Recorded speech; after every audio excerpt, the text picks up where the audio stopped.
Kita ngayal sebentar, karena selama 7 presiden telah lalu, Indonesia menjadi negara yang ditakuti oleh negara lain hanya ketika Soekarno menjadi presiden. Pada saat tahun 60-an, Indonesia dekat dengan Uni Soviet, juga dekat dengan Amerika, sehingga kedua negara tersebut memberikan banyak bantuan baik militer maupun ekonomi. Mainnya Soekarno lincah di kedua kekuatan bipolar dunia waktu tahun 60-an, sampai saat ini belum ada presiden Indonesia yang bisa menyamai lobi politiknya tersebut.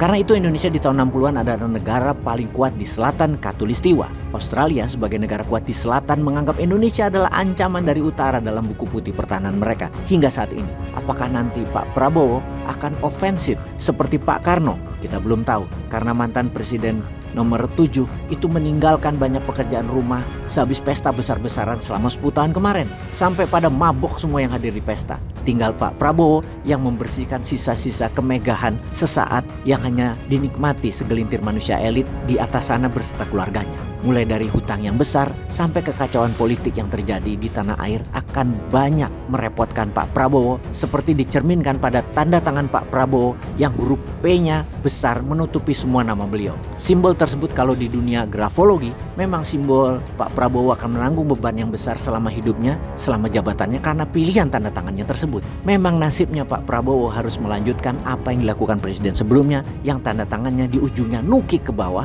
yang sekali lagi dalam dunia grafologi berarti di ujung karirnya ia nukik ke bawah. Namun yang nanggung Pak Prabowo, ia nasib. PR pekerjaan rumah yang berat 5 tahun ke depan oleh Pak Prabowo. Janji kampanye, makan sehat anak, utang luar negeri, dan keadaan luar negeri yang sedang tegang di mana-mana seperti akan perang, membuat kepastian Pak Prabowo akan fokus di dalam negeri. Sekarang apa yang kita khayalkan seperti kalimat di awal tadi? Di tahun 2024-2029 adalah masa Pak Prabowo urus internal, dan salah satu peluang yang dianalisa banyak orang adalah siapa yang akan main politik dalam negeri selama 5 tahun ke depan yang akan menjadikan kandidat berpeluang untuk manggung di tahun 2029 jadi orang nomor 1 di Indonesia itu siapa saja.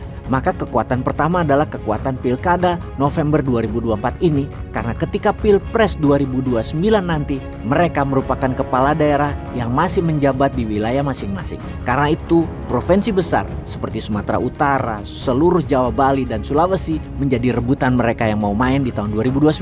Itulah kenapa kita membahas hal ini sekarang. Tentunya yang nanti akan manggung masih Pak Prabowo, Mas Gibran, Mas AHY karena punya partai. Dan apakah Mas Anies masih akan manggung di tahun 2029 atau ada kandidat baru lagi?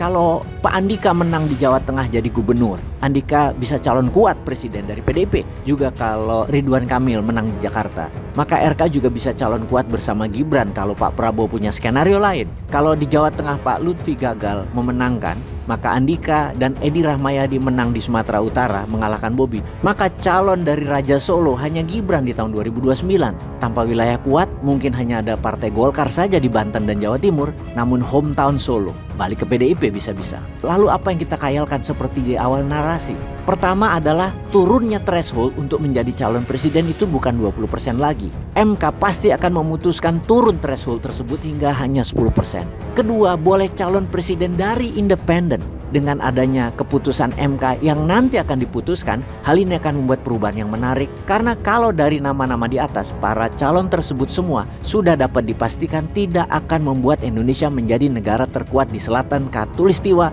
baik secara ekonomi maupun kekuatan militer dan teknologi. Pasti akan sama saja. Namun ketika keputusan MK dibuat menurunkan threshold dan calon independen boleh masuk jadi calon presiden, maka pasti ada calon baru yang akan mengagetkan perpolitikan tanah air Indonesia. Sudah siap? Peace.